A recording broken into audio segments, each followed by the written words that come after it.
Welcome to office zone. আজকে MS পাওয়ার পয়েন্টের tips and ট্রিক্সটি হলো, আচ্ছা দেখেন আমার এমএস পাওয়ার পয়েন্টে একটি ব্ল্যাঙ্ক ডকুমেন্ট আছে।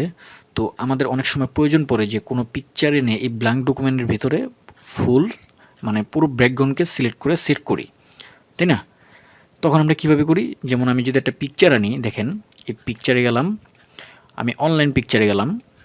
হ্যাঁ, আমি একটা অনলাইন, আপনার ডেস্কটপ থেকে পিকচার আনতে পারেন। আমি তারপর এখানে ক্লিক করে আমি ধরুন এই পিকচারটাই আনলাম। হ্যাঁ, এই পিকচারটা এনে আমি জাস্ট ইনসার্ট ক্লিক করলাম। ক্লিক করার পর দেখেন আমার একটি পিকচার কিন্তু এখানে চলে আসছে।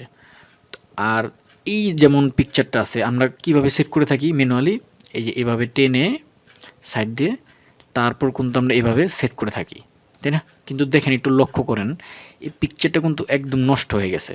কারণ কেন? এ দেখেন সাইড দিয়ে পুরো তেরা হয়ে গেছে এবং পুরো মানে পিকচারটি কিন্তু পুরো পাল্টে গেছে।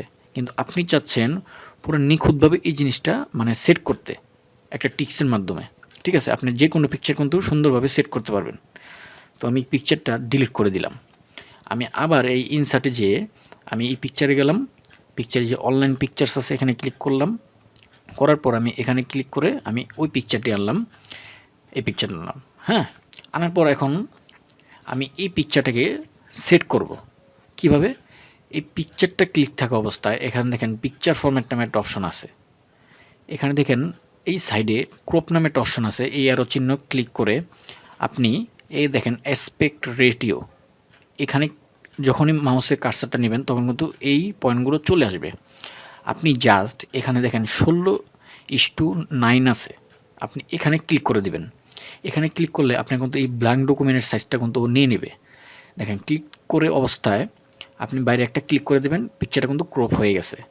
এখন আপনি জাস্ট এই পিকচারটা ওই কর্নারে সিলেক্ট করে দিবেন আস্তে। এখন আপনি নিচে অ্যারো বাটনে যে অ্যারো চিহ্নটা আছে এখানে ক্লিক করে জাস্ট এভাবে সেট করে দিবেন। দেখেন অটোমেটিক কিন্তু পিকচারটা সেট হয়ে যাচ্ছে। তো এইভাবে করে কিন্তু আপনি যে কোনো পিকচারকে সুন্দরভাবে সেট করতে পারবেন, পিকচারটা কোনোভাবেই নষ্ট হবে না। কেমন? তো ভিডিওটি যদি ভালো লেগে থাকে অবশ্যই সাবস্ক্রাইব এবং লাইক দিয়ে পাশে থাকবেন। ভিডিও আজ এ পর্যন্তই। সবাই ভালো থাকবেন। আল্লাহ হাফেজ।